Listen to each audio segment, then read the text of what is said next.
Baiklah, bismillahirrahmanirrahim. Assalamualaikum warahmatullahi wabarakatuh. Halo teman-teman semuanya. Perkenalkan, nama saya Firnana Firdausi dari program studi pendidikan guru Madrasah Ibtidaiyah International Class Program, yang mana pada kesempatan kali ini saya akan memaparkan materi atau mempresentasikan materi tentang pengetahuan peta. Happy watching. Baiklah, pokok bahasan pada materi kali ini yaitu yang pertama, yaitu mengenai apa sih itu peta atau pengertian peta. Selanjutnya yaitu jenis-jenis peta, selanjutnya yaitu komponen peta, dan yang terakhir yaitu mengenai tujuan, manfaat, dan fungsi peta itu sendiri.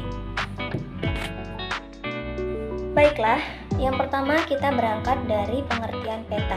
Jadi apa sih itu peta? Nah, peta adalah gambaran permukaan bumi yang ditampilkan pada suatu bidang datar dengan skala tertentu. Nah, peta ini disajikan dengan dua cara. Yang pertama, secara konvensional atau tercetak. Yang kedua yaitu secara digital atau dengan komputer. Nah, istilah peta ini berasal dari bahasa Yunani yaitu mappa, yang artinya taplak atau kain penutup meja. Namun, secara umum peta adalah seluruh lembaran atau sebagian permukaan bumi pada bidang datar yang diperkecil dengan menggunakan skala tertentu. Nah, selanjutnya yaitu banyak sekali para ilmuwan yang menyatakan bahwa apa sih itu peta. Nah, yang pertama yaitu menurut Erwin Rice. Jadi peta adalah gambaran konvensional permukaan bumi yang diperkecil dengan berbagai kenampakan dan ditambahi dengan tulisan-tulisan sebagai tanda pengenalnya. Nah, menurut ICA atau International Cartographic Association, jadi peta adalah gambaran atau representasi unsur-unsur ketampakan abstrak yang dipilih dari permukaan bumi yang ada kaitannya dengan permukaan bumi atau benda-benda angkasa. Nah, maka dari itu, dari kedua para ahli itu bisa kita tarik kesimpulan bahwasanya peta itu sendiri adalah gambaran permukaan bumi dengan skala tertentu digambar pada bidang datar melalui sistem proyeksi tertentu dan skala tertentu. Selanjutnya yaitu mengenai fungsi peta itu sendiri. Jadi, peta itu memiliki beberapa fungsi. Yang pertama yaitu berfungsi untuk menunjukkan posisi atau lokasi suatu tempat dengan bidang atau permukaan yang datar di permukaan bumi. Yang kedua atau fungsi yang kedua yaitu untuk memperlihatkan ukuran, jarak atau luas dan arah suatu tempat di permukaan bumi. Yang ketiga, fungsi peta adalah untuk menggambarkan bentuk-bentuk yang ada di permukaan bumi. Seperti apa? Seperti benua, pulau, negara, gunung, sungai, jalan, rel kereta api, dataran tinggi, dataran rendah, dan sebagainya. Nah, selain itu, fungsi peta yaitu untuk membantu peneliti sebelum melakukan penelitiannya. Agar apa sih? Agar mereka tahu kondisi daerah tersebut bagaimana sebelum mereka melakukan penelitian di tempat tersebut. Selanjutnya yaitu mengenai jenis-jenis peta. Jenis-jenis peta itu sendiri dibagi menjadi 3, yaitu berdasarkan isinya, berdasarkan skalanya, dan yang terakhir berdasarkan bentuknya.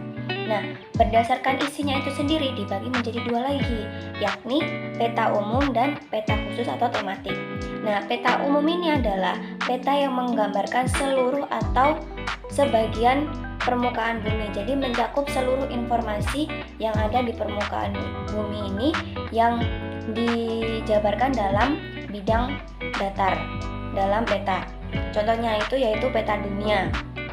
Nah, sedangkan peta tematik atau peta khusus itu sendiri yaitu menampilkan informasi kenampakan tertentu. Contohnya, judulnya peta kepadatan penduduk.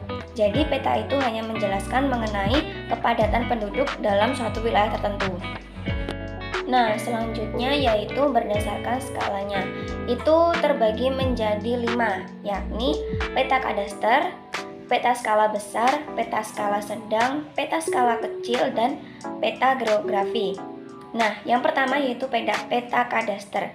Jadi, peta kadaster ini adalah peta atau jenis peta yang memiliki skala antara 1:100 hingga 1:5000.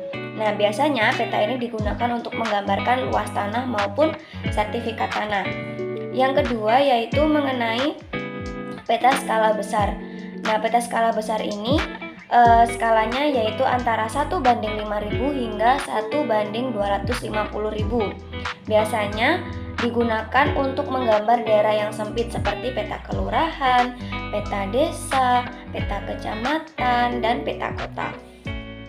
Nah, selanjutnya yaitu peta skala sedang. Itu berkisar antara 1:250.000 sampai dengan 1:500.000. Nah, cakupan wilayah yang digambar dalam peta ini termasuk peta provinsi, peta pulau, dan sebagainya. Dan yang keempat yaitu peta skala kecil. Nah, ini berkisar 1:500.000 sampai dengan 1:1.000.000. Nah, daerah yang digambar itu pun cukup luas, misalnya satu negara seperti itu. Selanjutnya yaitu peta skala geografi. Nah, jenis peta yang terakhir ini memiliki skala yang lebih kecil, yakni 1:1.000.000. Karena skala yang kecil, wilayah yang termasuk ke dalam peta pun lebih luas. Nah, peta yang memiliki skala sekecil ini biasanya adalah peta benua, peta dunia, dan sebagainya, seperti itu. Nah, selanjutnya yaitu berdasarkan bentuknya itu dibagi menjadi peta datar atau 2 dimensi, peta 3 dimensi, peta digital, peta foto, dan peta garis. Yang pertama yaitu peta datar atau peta 2 dimensi, yaitu peta yang digambarkan dalam bidang datar, seperti di kain atau di kertas. Nah, selanjutnya yaitu peta timbul atau peta 3 dimensi. Nah, ini sebenarnya peta ini sama seperti keadaan sebenarnya, namun lebih diperkecil. Seperti itu aja. Yang selanjutnya yaitu peta digital. Nah, peta hasil pengelolaan data digital yang tersimpan dalam komputer. Jadi, peta digital ini peta yang dibuat menggunakan elektronik, contohnya komputer. Selanjutnya, peta garis, peta yang menyajikan data alam atau ketampakan buatan manusia dalam bentuk titik, garis, dan luasan. Selanjutnya yaitu peta foto.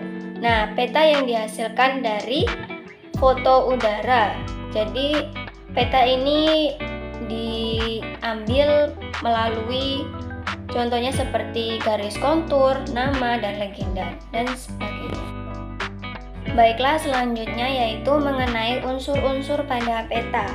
Nah, bisa dilihat teman-teman, yang pertama yaitu ada judul, yang kedua ada orientasi atau tanda arah, yang ketiga ada skala, yang keempat ada simbol, yang kelima ada warna peta, yang keenam ada garis astronomis, yaitu garis lintang itu dan temannya, yang ketujuh yaitu inset, yang kedelapan yaitu garis tepi peta, dan yang terakhir yaitu sumber dan tahun pembuatan.